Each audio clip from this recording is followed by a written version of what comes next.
கரையேற இயலாதவர்களாக, கரையேற மனதில்லாதவர்களாக, கரையேற வேண்டும் என்கிறதான அந்த சிந்தை வெளிப்படுத்தல் அற்றவர்களாக குருட்டாட்டத்தில் ஜீவித்துக் கொண்டிருந்தாரே எங்களை கத்தாவே, எங்களோட மனக்கண்களை கத்தாவே நீர் திறந்தீர் ஆண்டவரே.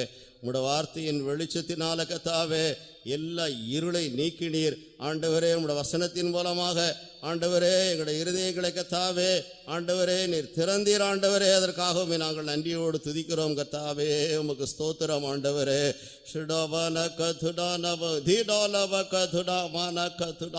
ஆண்டவரே, எங்களோட ஆவிக்குரிய வாழ்க்கையிலே அந்த மந்திரியை போலவே கத்தாவே ஆண்டவரே நாங்கள் உம்மை ஆராய்த்து கொண்டிருக்கிறோம். இப்படியாக கத்தாவே இருக்கிறதானே எங்களுடைய ஜீவியத்தில் கத்தாவே கிருபையாக கத்தாவே உங்களோட வார்த்தையின் வெளிச்சத்தை கத்தாவே நீர் எங்களுடைய ஜீவியத்தில் தந்து ஆண்டவரே சந்தோஷத்தோடு எங்களோட வழியிலே போகும்படியாக எல்லா துக்கங்கள், சஞ்சலங்கள், தவிப்பு ஆண்டவரே எல்லா மனவேதனைகள், பாரங்களே இருந்து நீர் விடுவித்து கத்தாவே உம்முடைய ஜனத்தின் இருதயங்களை கத்தாவே மகிழ்ந்து களிகூற பண்ணி நம்முடைய அன்புக்காக நன்றியோடு நாங்கள் துதிக்கிறோம் ஆண்டவரே.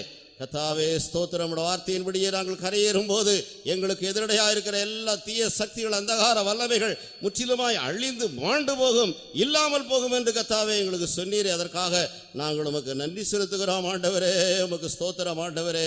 உம்முடைய கத்தாவே எங்களுடைய ஜீவியத்தில் கத்தாவே ஒரு பின்மாற்றமான நிலவரத்தில் நாங்கள் காணப்படக்கூடாது ஆண்டவரே. கிருபையாக நீர் எங்களை சந்தித்து ஆண்டவரே உமக்கு ஸ்தோத்திர கத்தாவே நீர் கரையிலே நின்று அழைத்தீர் ஆண்டவரே. அதற்காகவே நாங்கள் நன்றியோடு துதிக்கிறோம் கத்தாவே.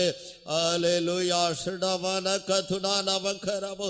இழந்து போன ஊழியத்தை திரும்பமாக அவர்களுக்கு கொடுத்து ஆண்டவரே நீர் செய்ய வேண்டிய அந்த சேவையை அவர்களை செய்ய வைத்து அதற்கான ஒரு அபிஷேகத்தை கொடுத்து வரங்கள், தாளந்துகள், கிருபைகளை கொடுத்து எல்லாவற்றுக்கும் மேலாக தேவ அன்பினால் நிரப்பி பக்தி வைராக்கியத்தோடு கத்தாவே தங்களுடைய ஜீவனையும் அருமையாக எண்ணாமல் அந்த ஆதி அப்போஸ்தலர்கள் கத்தாவே தங்களுடைய சேவையை செய்து நிறைவேற்றினார்களே.